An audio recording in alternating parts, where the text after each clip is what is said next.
Why slogans don't save the world? This question came to my mind as I was cleaning my room. Slogans achieve nothing.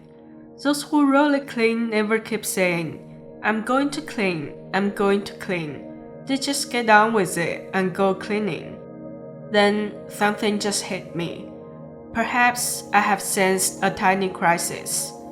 We think, we say, we act, but no matter how well-meaning, any slogan can be misunderstood, whether deliberate or unaware.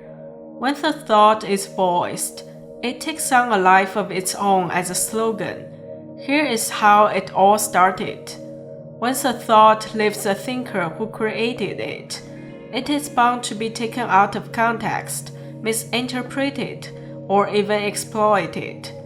This is a process by which the thinker becomes a puppet of their own ideas, a responsibility they must bear. Yet it is precisely this sacrificial kind of pain that allows a thought to be tested. Only by facing the complexity of the world and the darkness of human nature can a steel heart be forged. A thought that endures criticism and misunderstanding is the one that truly survives. Separated from the thinker's protection, it confronts a world on its own, that is, its coming of age. A thought is not a tool of control, it exists to inspire. Its goal is not to be followed blindly, but to transcend itself. The immortality of a thinker lies in the seed they plant, a seed beyond control, which grows into a towering tree, undaunted by wind or rain, offering shade and shelter. As Laozi said, the Tao that can be spoken is not the eternal Tao. True eternal way lies in embracing everything, black and white, good and evil, beauty and ugliness, pleasure and pain. That's why Laozi immediately emphasizes next. The name that can be named is not the eternal name. Any name that can be spoken aloud, it is not the name that truly endures. The essence of things goes beyond any words that can be spoken aloud.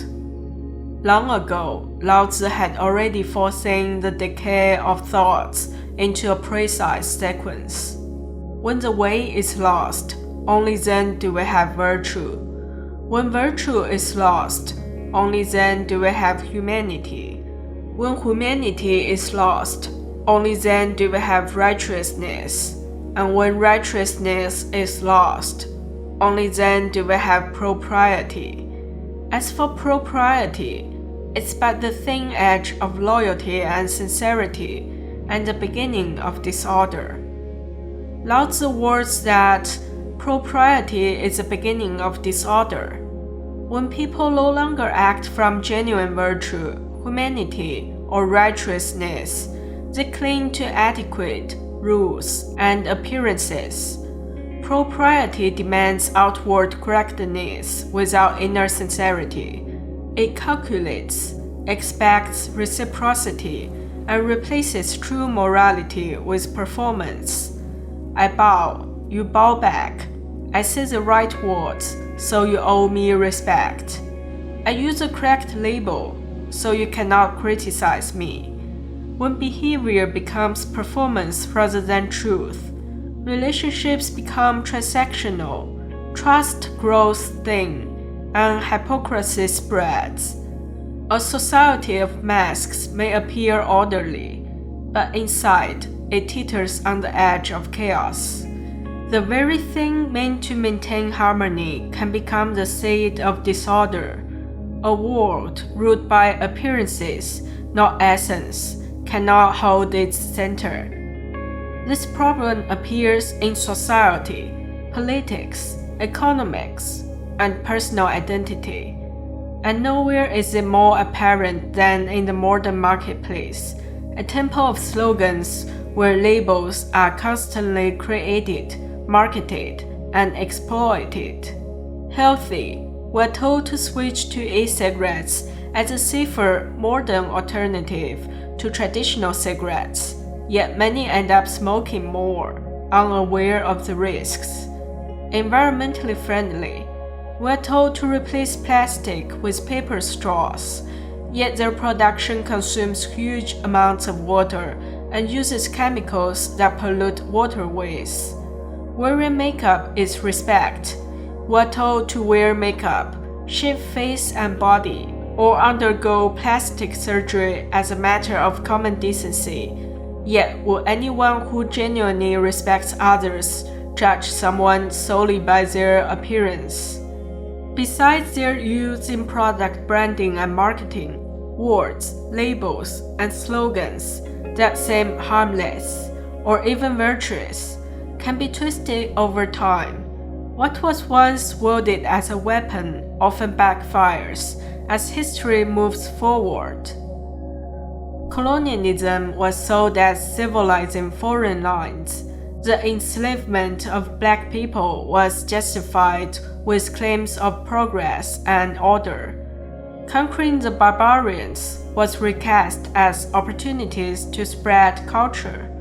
Wars and acts of violence were sanitized with slogans of greatness, glory, and honor.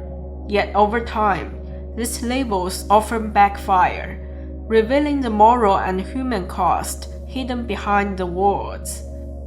Then, at this point, what is the way forward?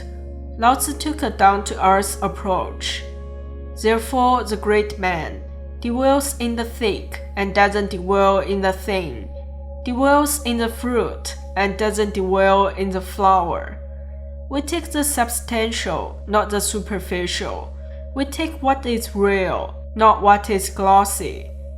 For me, if I'm cleaning, clean. If I'm hungry, eat. If I'm tired, sleep. Just do it. Do as how it should be done. This is the way that allows my little world to thrive from within.